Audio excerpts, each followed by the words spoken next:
ठीक आहे. प्रिव्हियस लेक्चरमध्ये आपण क्वेश्चन नंबर 1 to 5 पर्यंत पार्ट आपण घेतला होता. त्यामधला एक क्वेश्चन जो शिल्लक राहिला होता, question number 4, I think question number 4 राहिला होता, तो आपण आज कव्हर करूया. आज आपण words problem practice set 4.1 ratio and proportion या चॅप्टर मध्ये प्रॅक्टिस सेट 4.1 मध्ये जे वर्ड्स प्रॉब्लेम आहे ते आज आपण पाहणार आहोत.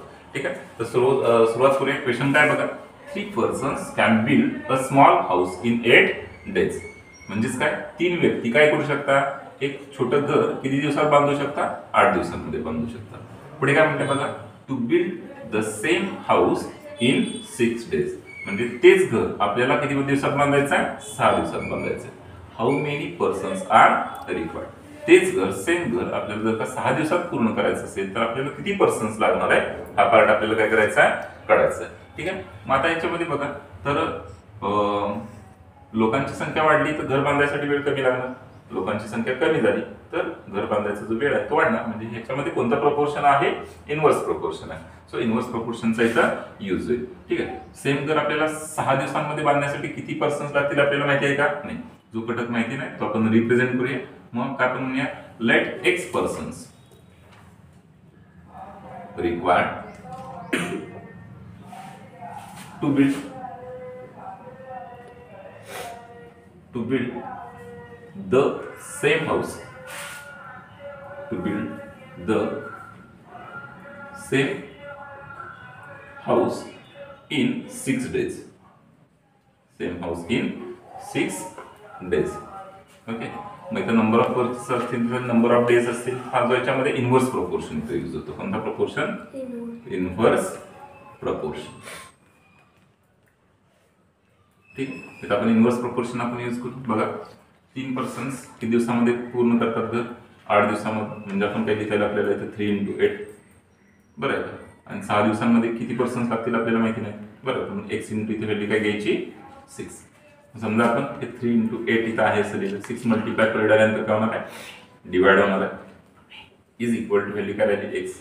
इथं बदलले 3 3 3 2 6 3 2 2 3 2 6 बरं. इथे व्हॅल्यू काय राहिली, 8/2 इज इक्वल टू x. मग 8/2 व्हॅल्यू किती येते, 4 is equal to x. x is equal to 4. So आपल्याला काय म्हणते, therefore 4 persons are required to build house in 6 days.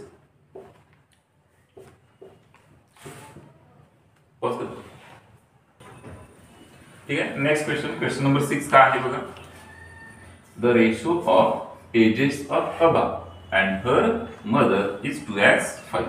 असं सांगितलंय. अबा आहे आणि तिची आई आहे, त्याचा रेशो दिला, गुणोत्तर दिलाय, 2:5 आपल्याला दिलाय. At the time of Aba's birth mother's age was 27 years. ठीक आहे. अभाच्या जन्माच्या वेळी तिच्या आईचं वय किती होतं, 27 वर्ष होतं. तर पुढे काय म्हणलं बघा, find the present ages of अबा अँड हर मदर. तर आपल्याला काय करायचं, प्रेझेंट एज काढायचं, कुणाचा, अभाचा अँड हर मदरचा. ठीक आहे. बरं. आता अशा प्रकारे रेशो दिला असेल त्यावेळी आपण काय घ्यायचं असतो, कॉमन मल्टिपल घ्यायचं असतो. ठीक आहे. बरं. मग काय आपण म्हणायचं आहे, लेट कॉमन मल्टिपल बी काय घ्यायचा, एक्स घ्यायचा. मग आता आपण एज आपल्याला जो घटक काढायचा आहे तो रिप्रेझेंट करून घे. Present age of Abha. ठीक आहे. आपल्याला रेशो दिलाय 2:5 दिलाय, एचा रेशो दिला. ठीक आहे. म्हणून आपल्याला असं म्हणता येईल, काय म्हणता येईल बघा, present age of Abha is equal to 2x years. Ratio दिला त्याच्यावरून दिलं. त्यानंतर present age of her mother is equal to value 5 म्हणजे काय म्हणता येईल आपल्याला, 5x years आपल्याला म्हणता येईल. ठीक आहे. आता आपण कंडिशन आपण घे, from given condition, from given condition. आता कंडिशन काय दिलं बघा, तर आपल्याला एज कुणाचं दिलंय, बरं, at the times of Aba's birth. म्हणजे अभाचा जेव्हा जन्म झाला, her mother age was 27 years. तिच्या आईचं वय किती होतं, 27 वर्ष होतं. आईचं वय किती होतं, 27 वर्ष होतं. ठीक आहे. मग आईचं एज काय आहे, प्रेझेंट एज काय आहे 5x. त्यामधून जर का आबाचं एज जर का मायनस केलं म्हणजे -2x is equal to value किती मिळाली 27 मिळाली. बघा आता हे प्रेझेंट एज, आताचं प्रेझेंट एज 5x मध्ये रिप्रेझेंट केलं. मग आबाच फरक का, ज्यावेळी आबाचा बर्थ झाला मग आबाचं प्रेझेंट एज त्याच्यामधून काय करायला पाहिजे, मायनस करायला पाहिजे, तेव्हा ते आपल्याला एज मिळतं. ठीक आहे. सो 5x - 2x व्हॅल्यू किती मिळणार आपल्याला 3x is equal to value किती आली 27. So x is equal to value किती येणार 27. 3 मल्टिप्लाय पलीकडे गेल्यानंतर काय होईल, डिवाइड होईल. So x is equal to 3 × 9 27. So value आपल्याला आली, कशाची व्हॅल्यू आली आपल्याला, व्हॅल्यू x ची आली. कशाची व्हॅल्यू आली, x ची व्हॅल्यू आली. ठीक आहे. आता त्यानंतर पुढचा भाग काय पोच केले नाही थांब. पुढचा पार्ट आपल्याला काय करायचा आहे, पुढचा पार्ट काय करायचा आहे, तर प्रेझेंट एज ऑफ अबा. आपल्याला x ची व्हॅल्यू आहे, मग आपल्याला दोघींचं पण प्रेझेंट एज काढायचं. मग खाली कसं म्हणतात बघा, प्रेझेंट एज ऑफ अबा इज इक्वल टू काय होतं 2x होतं, इज इक्वल टू काय लिहिता येईल 2 × x ची व्हॅल्यू आपण काढली, किती काढली बघा 9 काढले. 2 × 9 इज इक्वल टू व्हॅल्यू किती येणार 18 इयर्स. त्यानंतर present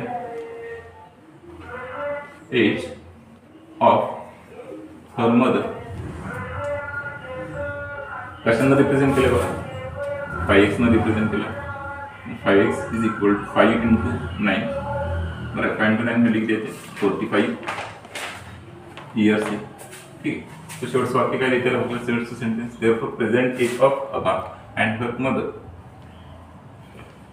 present age of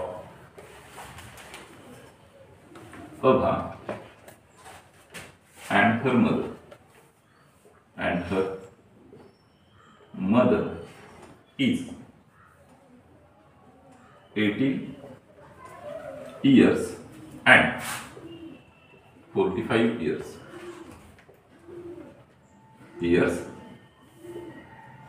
respectively. Okay. Next question काय बघा. The next question काय बघा, present ages of Vatsala and Sara are 14 years and 10 years respectively. वत्सलाचं वय किती आहे 14 वर्ष आहे, साराचं वय किती आहे 10 वर्ष असं सांगत. पुन्हा क्वेश्चन मध्ये पुढे काय म्हणतात बघा, after how many years the ratio of their ages will become 5 किती वर्षानंतरचा त्यांचा रेशो होईल. बरं आहे का. मग हा पार्ट आपल्याला माहिती नाही म्हणून आपण काय म्हणूया, लेट, बरं आहे का, लेट काय आपण म्हणूया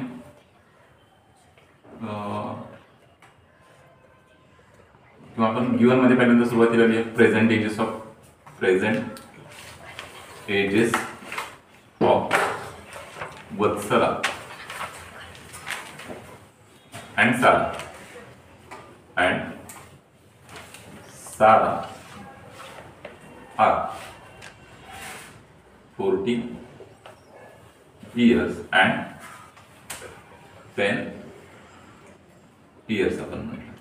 okay. After x years, next number असं आपण म्हणूया after x years the ratio of their ages, the ratio of their ages will become 5 as 4. ठीक आहे. मग आपल्याला फ्रॉम गिवन कंडिशन काय लिहिता येईल बघा, फ्रॉम गिवन कंडिशन आपल्याला काय म्हणता येईल बघा, प्रेझेंट एज ऑफ वत्सलाचं प्रेझेंट एज किती आहे 14 आहे, plus how many years x years आणि 10 प्लस x. त्यानंतरचा त्यांचा येणारा जो रेशो आहे तो 5/4 म्हणजे काय लिहिते 5/4. म्हणजे किती वर्षानंतर त्यांचा रेशो 5/4 येईल म्हणून इथे काय व्हॅल्यू घेतली 5/4 आली. आता यानंतर आपण काय करायचं बघा, क्रॉस मल्टिप्लिकेशन करायचं. काय करायचं आहे, क्रॉस मल्टिप्लिकेशन करायचं. मग व्हॅल्यू काय बघा, हे 4 × 14 प्लस x आणि is equal to 5 × 10 plus x अशा प्रकारे 4 × 14 प्लस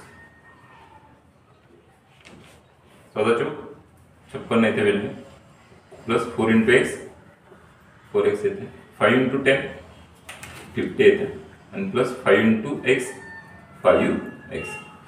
आता आपण काय करता येईल बघा, आपल्याला इथे 56 आहे, प्लस 4x पहिले गेल्यानंतर -4 होणार, प्लस 50 पहिले गेल्यानंतर -50 इज इक्वल टू ही व्हॅल्यू 5x आहे, प्लस 4x पहिले गेल्यानंतर -4x व्हॅल्यू मिळेल.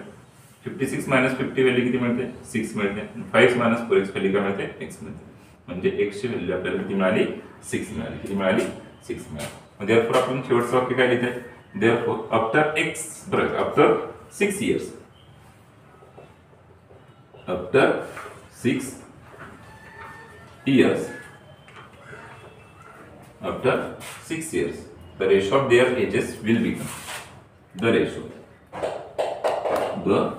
ratio of their ages will become, काय म्हणतात आपल्याला, 5/4. नेक्स्ट क्वेश्चन काय बघा, the present ages of Rehana and her mother is 2/7. म्हणजे रेहाना आणि तिची